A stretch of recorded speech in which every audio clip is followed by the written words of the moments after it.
À 85 ans, il n'est plus la figure invincible que le public croyait capable de vaincre le temps lui-même. Le nom, qui autrefois dominait le box-office et les écrans de télévision, passe désormais ses journées loin des lumières d'Hollywood, entouré plutôt de silence, de ciels ouverts et du poids des décennies vécues. Chuck Norris a bâti une fortune, un héritage et une réputation de force inégalée, mais la route vers sa vie actuelle a été pavée de luttes personnelles, de querelles juridiques amères et de moments qui ont failli le briser. Son histoire aujourd'hui ne concerne pas seulement la richesse et les possessions, mais aussi le prix d'une vie faite de triomphes et de pertes. Et en entrant dans son univers, nous découvrons une existence aussi complexe que l'homme lui-même. Lone Wolf Ranch, la forteresse de solitude. La résidence principale de Chuck Norris en 2025 n'est pas un manoir hollywoodien à Beverly Hills, ni un penthouse à Manhattan, mais Lone Wolf Ranch, une propriété de 600 acres située à Navasota, au Texas. Achetée et aménagée au fil des ans avec son épouse Gina, cette terre est bien plus qu'une maison. C'est une forteresse de vie privée et un témoignage de son besoin d'espace loin de la vie publique. Le ranch se trouve à un peu plus d'une heure au nord-ouest de Houston, niché dans le comté de Grimes, et reflète les valeurs texanes profondes que Norris a toujours défendues. L'autonomie, le lien avec la nature et une résilience silencieuse. Ici, les pâturages s'étendent à perte de vue, parsemés de bovins, de chevaux et même de bisons, rappelant l'indépendance farouche de la vieille frontière américaine. Lone Wolf Ranch est aussi le cœur battant des affaires familiales de Norris Seaforth Bottling Co., qui embouteille de l'eau artésienne naturelle provenant d'un aquifère profond situé sous la propriété. Fondée en 2011, l'entreprise a été nommée en hommage à leur fille Dakota, surnommée Seaforth, et s'est depuis développée pour devenir l'une des plus grandes sociétés privées d'embouteillage du Texas. Fidèle à l'esprit de Chuck Norris, l'entreprise ne se limite pas au profit. Lors de la sécheresse dévastatrice du Texas en 2011, lorsque l'eau est devenue rare et que de nombreuses exploitations agricoles ont souffert, Norris a investi dans le forage de puits supplémentaires. Cette décision a permis de préserver non seulement ses propres activités, mais aussi de protéger son bétail et de garantir que ses employés puissent continuer à travailler. La résidence principale du ranch, bien que largement privée dans ses détails, est réputée combiner le charme rustique texan et le confort moderne, offrant des vues panoramiques sur les prairies vallonnées. Des logements séparés sont réservés aux invités, familles, amis et partenaires d'affaires de passage. Le ranch sert de refuge où Norris peut être auprès de ses enfants et petits-enfants, monter à cheval et pratiquer la même discipline et les mêmes routines physiques qui l'ont maintenu en bonne santé pendant des décennies. Pourtant, derrière cette image paisible se cache la réalité. Le ranch est devenu un sanctuaire après des années de travail incessant, de controverses et d'usure physique dues à sa carrière de star d'action. C'est ici que Chuck a choisi de passer le dernier chapitre de sa vie, loin du chaos d'Hollywood, concentré sur la foi, la famille et la préservation de ce qu'il a construit. À bien des égards, Lone Wolf Ranch symbolise à la fois les récompenses et les coûts de sa longue carrière. L'isolement offre une protection contre les intrusions publiques, mais il reflète aussi la séparation avec l'industrie et le rythme de vie qu'il avait autrefois défini. Pour un homme qui a connu le rugissement des foules et l'éclat brutal des projecteurs, le silence peut être à la fois un réconfort et un rappel que le temps a passé et que la scène a changé.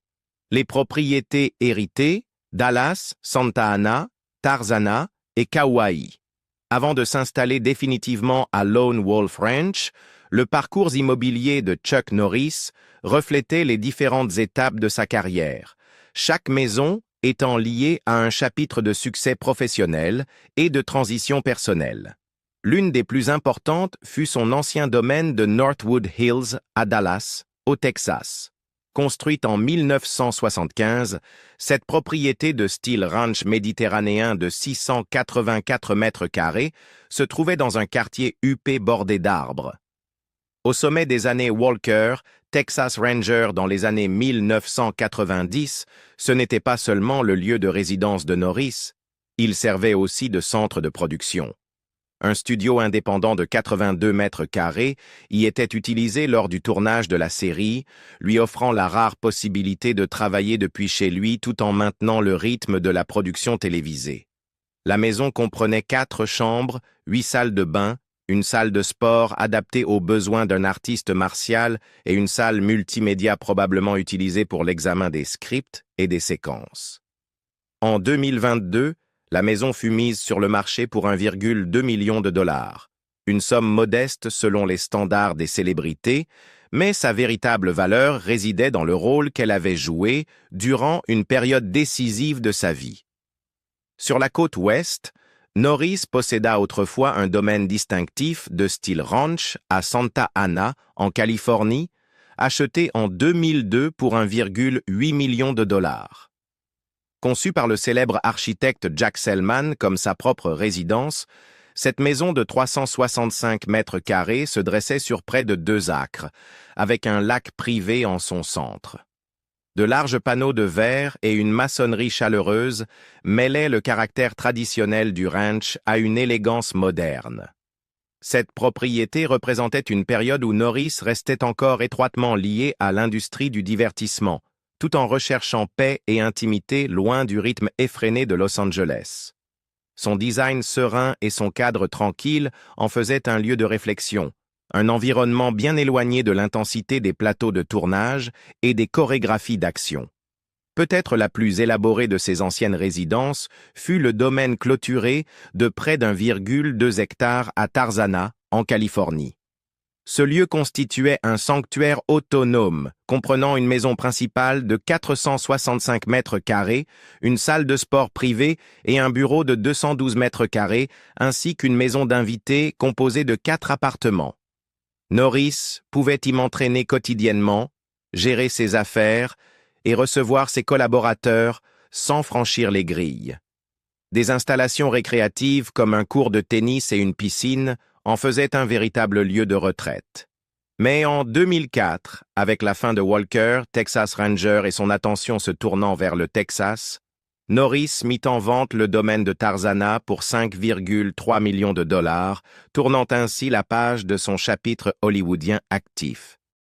En 2015, il élargit son portefeuille immobilier loin du continent avec un domaine de 3,8 hectares sur la côte nord de Kauai, à Hawaï. Achetée pour 7 millions de dollars, la maison de 418 mètres carrés comprenait 3 chambres, 5 salles de bain et des vues panoramiques sur l'un des paysages les plus préservés du monde. La côte nord de Kauai, avec ses falaises abruptes et ses plages isolées, offrait l'ultime évasion. Cet achat fut autant une quête de renouveau que de luxe, un lieu pour se reconnecter à la nature, guérir et profiter de l'intimité après des années passées sous les projecteurs. Le rythme plus lent et la beauté naturelle de l'île reflétaient le mode de vie vers lequel Norris tendait depuis longtemps. Un mode de vie où le succès ne se mesurait plus en première ou en audience, mais en instants de paix et de connexion. Ces propriétés, prises dans leur ensemble, racontent l'histoire d'un homme passé des exigences implacables du végétariat à une vie plus calme et plus intentionnelle. Chaque domaine, du centre de production de Dallas à la déclaration architecturale de Santa Ana, en passant par la forteresse hollywoodienne de Tarzana et la retraite hawaïenne, représente une facette de son identité. Ce sont des marqueurs d'ambition, de réussite et, finalement, du besoin de se retirer. Lorsque Norris consolida sa vie à Lone Wolf Ranch, ces lieux avaient rempli leur rôle. Ils avaient été des foyers, des espaces de travail et des refuges, mais aussi des scènes où les coups d'une longue carrière publique s'étaient discrètement joués, les batailles juridiques et la fortune derrière la légende. En 2025, la fortune estimée de Chuck Norris s'élève à environ 70 millions de dollars. Une somme impressionnante à tout point de vue, mais durement acquise et non sans conflits amers. Sa richesse provient de décennies de championnats d'arts martiaux, de succès au box-office, de la longévité de sa carrière télévisée, de contrats publicitaires, d'investissements immobiliers et de projets entrepreneuriaux. Mais le chemin pour protéger ce patrimoine a été marqué par des batailles juridiques qui ont révélé les tensions cachées derrière son image publique.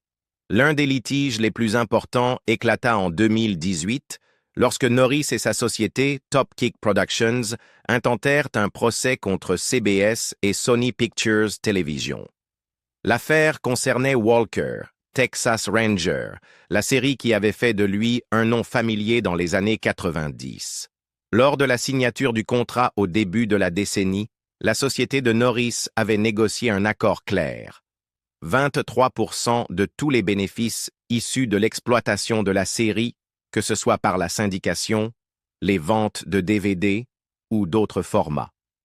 Mais à mesure que l'industrie évoluait et que les plateformes de streaming devenaient dominantes, Norris affirma que CBS et Sony avaient délibérément dissimulé l'ampleur de leurs revenus tirés de la série à l'ère numérique. Selon la plainte, ces entreprises continuaient à exploiter et distribuer Walker de manière à générer des revenus considérables, sans respecter leur obligation de lui verser sa part. L'affaire réclamait plus de 30 millions de dollars de dommages et intérêts, représentant des années de profits impayés. Pour Norris, ce n'était pas seulement une question financière, mais aussi personnelle. Walker, Texas Ranger, était bien plus qu'une série. C'était un projet incarnant ses valeurs, combinant son passé d'arts martiaux avec des thèmes de justice et de clarté morale, et qui avait contribué à cimenter son héritage culturel. Voir ce programme supposément exploité sans transparence fut vécu comme une trahison. Bien que le litige se soit conclu par un règlement confidentiel, il montra que même les plus grands succès peuvent devenir source de conflits bien après l'arrêt des caméras. L'autre grand combat juridique fut bien plus intime.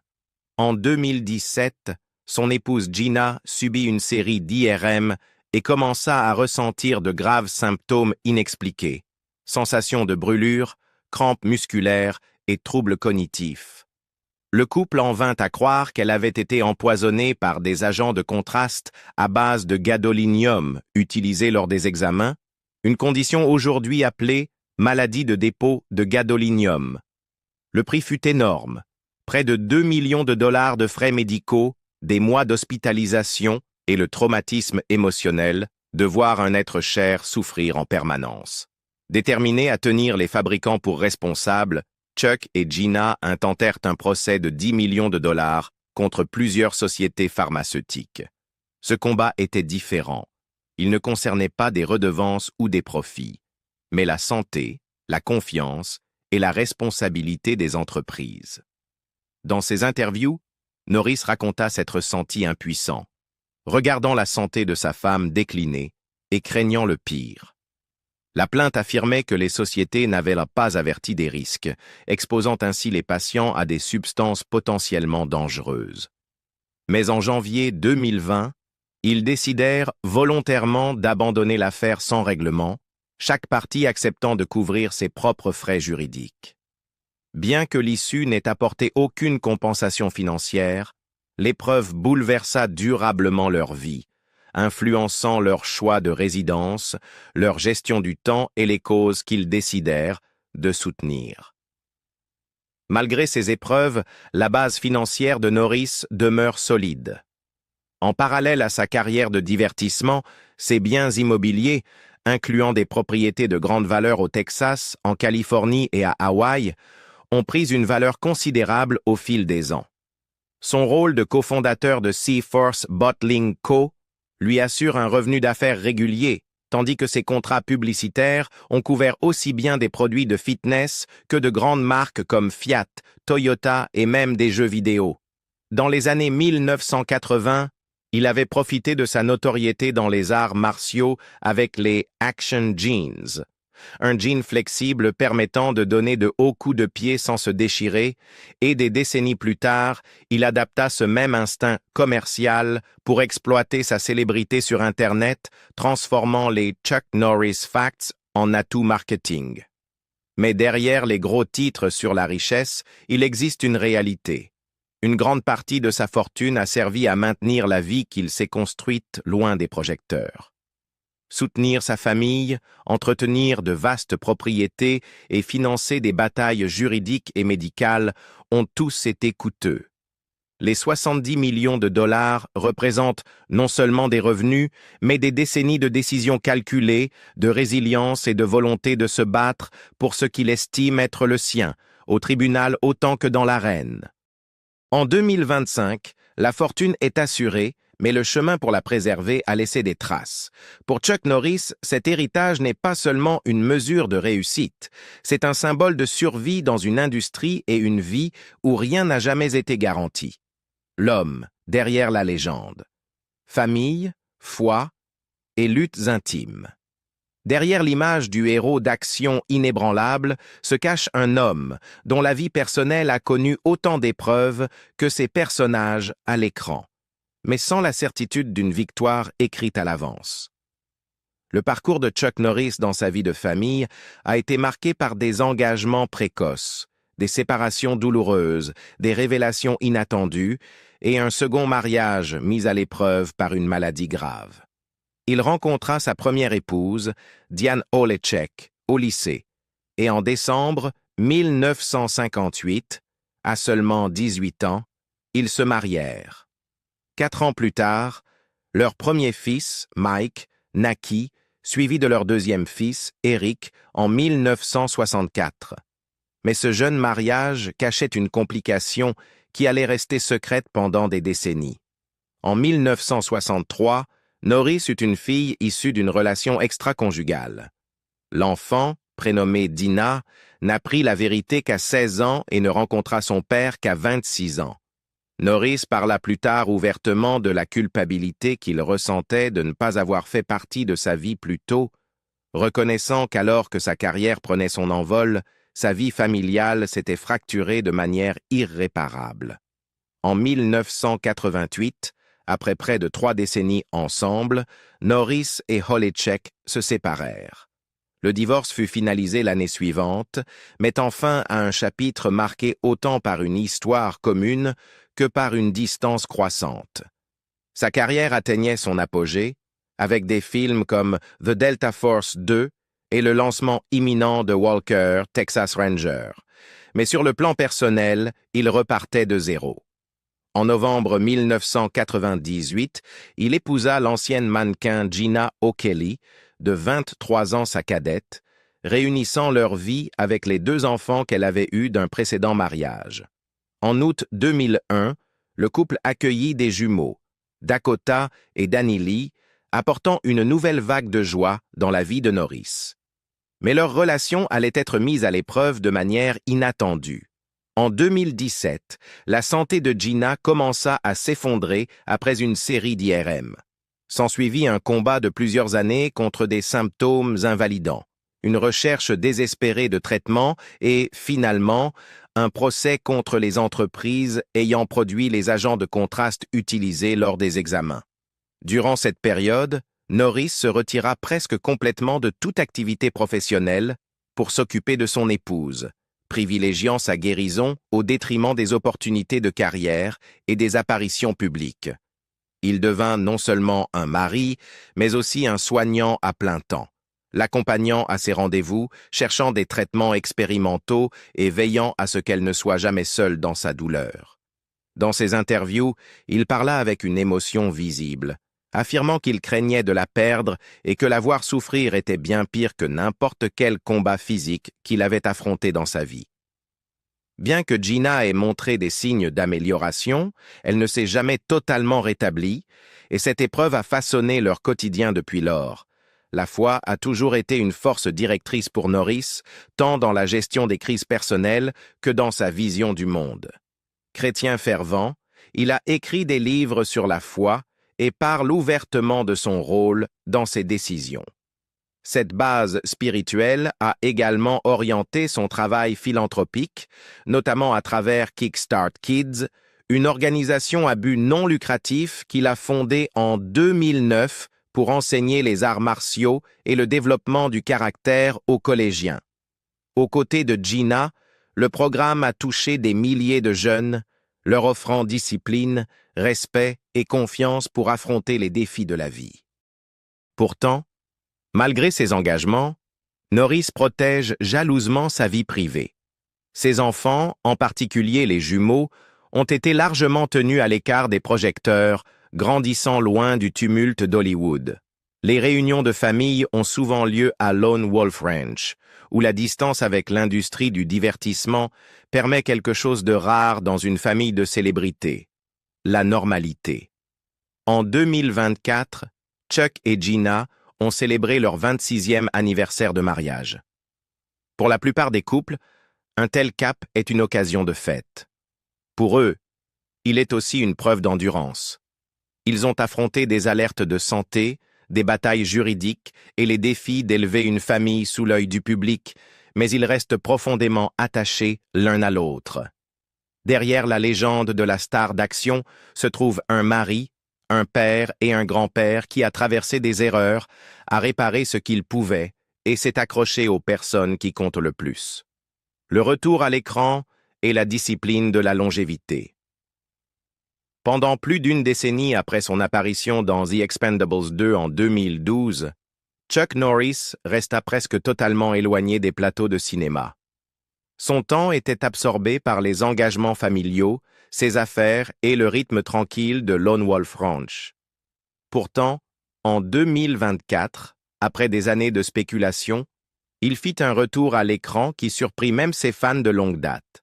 À 85 ans, Norris reprit le chemin du cinéma d'action avec Agent Recon, un thriller de science-fiction mêlant intrigue politique et combat à haut risque. Dans le film, il incarnait un agent chevronné naviguant entre des alliances dangereuses et une crise mondiale explosive.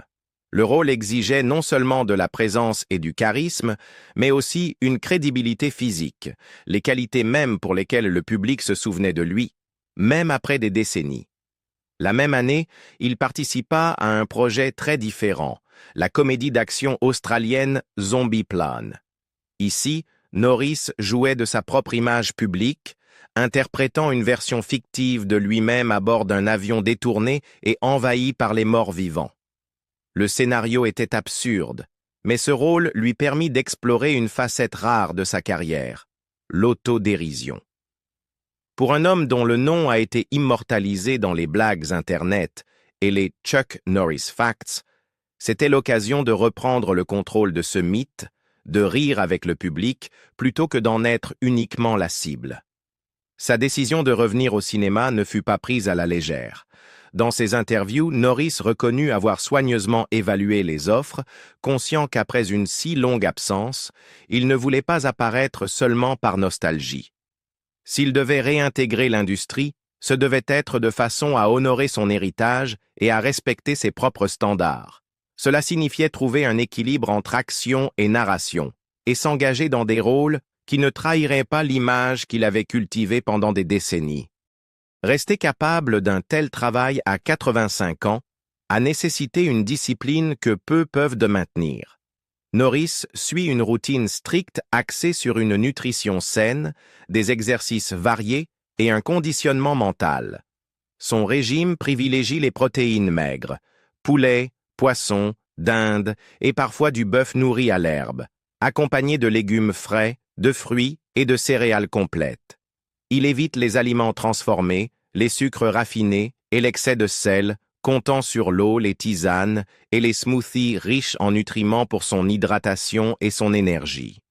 Ce n'est pas une mode passagère, mais un mode de vie adopté depuis des décennies, un choix qui a préservé sa mobilité et sa vitalité. Sur le plan physique, son entraînement combine musculation, cardio et pratique des arts martiaux. Haltères et bandes de résistance entretiennent sa masse musculaire et sa densité osseuse. Natation et marche rapide renforcent son système cardiovasculaire sans trop solliciter ses articulations. Et bien sûr, les arts martiaux restent une constante, non seulement pour la condition physique, mais aussi pour la vivacité mentale qu'ils exigent. Norris intègre encore dans sa semaine des katas, des étirements et des exercices de combat, conservant la souplesse et les réflexes qui définissaient son style de combattant. La discipline mentale est tout aussi centrale. Norris commence ses journées par une prière silencieuse et des exercices de pleine conscience, des habitudes qui gardent son esprit stable face au stress. Il attribue à sa foi le mérite de l'avoir aidé à surmonter des tragédies personnelles et de lui avoir donné un but dépassant la carrière ou la richesse. Cet état d'esprit l'a guidé à travers des décennies de perception publique changeante, du champion du monde à la star d'action, de l'icône de même à l'aîné respecté des arts martiaux. Ce qui est remarquable, c'est que cette discipline n'a pas seulement pour but de prolonger sa carrière. Elle vise à protéger la vie qu'il s'est construite. Norris sait que sa capacité à continuer à jouer, à gérer ses entreprises et à participer à ses œuvres caritatives dépend entièrement de sa santé. Pour lui, la longévité n'est pas un hasard, mais le fruit de choix conscients, répétés chaque jour, tout au long d'une vie. Au moment où Agent Recon et Zombie Plane furent annoncés, les fans comprirent qu'il ne s'agissait pas des signes d'un homme incapable de tourner la page, mais de celui qui choisissait d'écrire ses derniers chapitres selon ses propres termes. Que le public le voie combattre des conspirations extraterrestres ou asséner des coups de karaté à des zombies à 10 000 mètres d'altitude, la vérité en coulisses reste la même. Chuck Norris demeure un homme défini par la discipline, l'engagement et la détermination tranquille de continuer à avancer, quel que soit le temps écoulé. Le sens de la richesse et les années de crépuscule. Pour Chuck Norris, la richesse n'a jamais été qu'un chiffre sur un relevé bancaire, mais un outil, un moyen d'assurer la stabilité de sa famille, de financer des causes qui lui tiennent à cœur et de créer des opportunités pour les autres. En 2025, avec une fortune estimée à 70 millions de dollars, Norris figure parmi les personnalités issues du monde des arts martiaux les plus prospères financièrement. Pourtant, lorsqu'on l'interroge sur sa fortune, ses réponses sont presque toujours modestes, redirigeant la conversation vers ce que cet argent lui permet d'accomplir, plutôt que vers le luxe qu'il pourrait représenter. Son plus grand atout est Lone Wolf Ranch à Navasota, au Texas.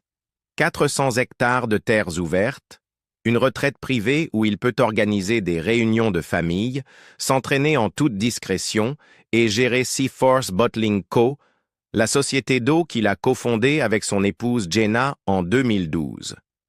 Le ranch n'est pas seulement une résidence, mais un centre autonome, créant des emplois locaux et embouteillant de l'eau de source premium issue de l'aquifère découvert sous la propriété.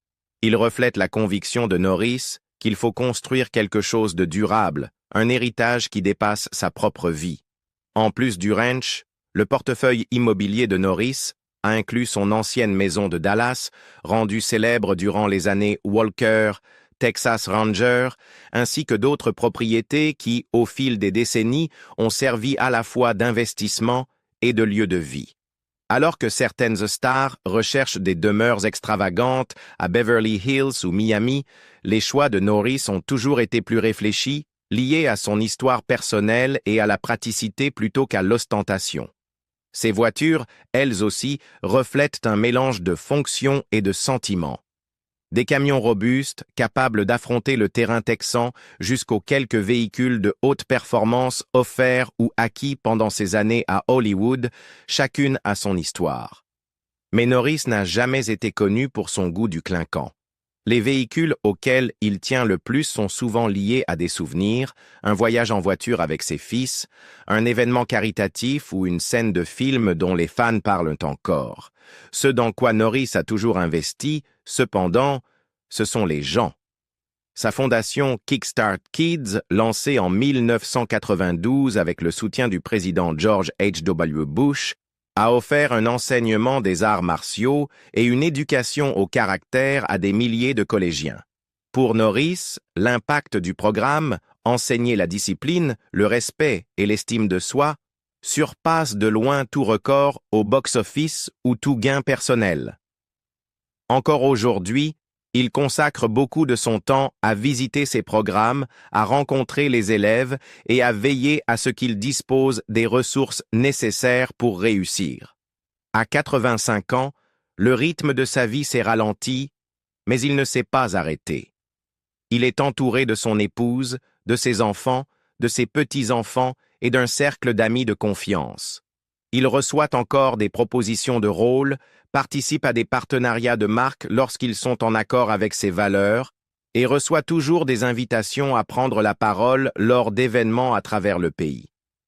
Mais de plus en plus, son attention se porte sur les plaisirs simples. Contempler le coucher de soleil texan depuis son porche, partager des repas en famille et préserver la santé qui lui permet de profiter de tout cela. En public, Norris demeure l'incarnation de la figure plus grande que nature que les fans ont connue, un homme capable de vaincre n'importe quel ennemi à l'écran et d'en sortir indemne. En privé, il est plus réfléchi, conscient des années derrière lui et du nombre limité devant lui. Sa fortune garantit qu'il ne manquera jamais de confort. Mais c'est la vie qu'il a bâtie, les relations, la discipline, le travail durable, qu'il considère comme sa véritable richesse. Des tatamis des tournois des années 1960 au plateau de Hollywood, des années 1990, et aujourd'hui à l'immensité tranquille de son ranch texan, Chuck Norris a vécu une vie que peu pourraient imaginer. Son histoire est celle de la discipline, de la persévérance et du sens du devoir, avec la richesse comme récompense, mais jamais comme objectif. Et vous, si vous aviez son niveau de succès, choisiriez-vous les projecteurs ou la vie paisible qu'il a embrassée?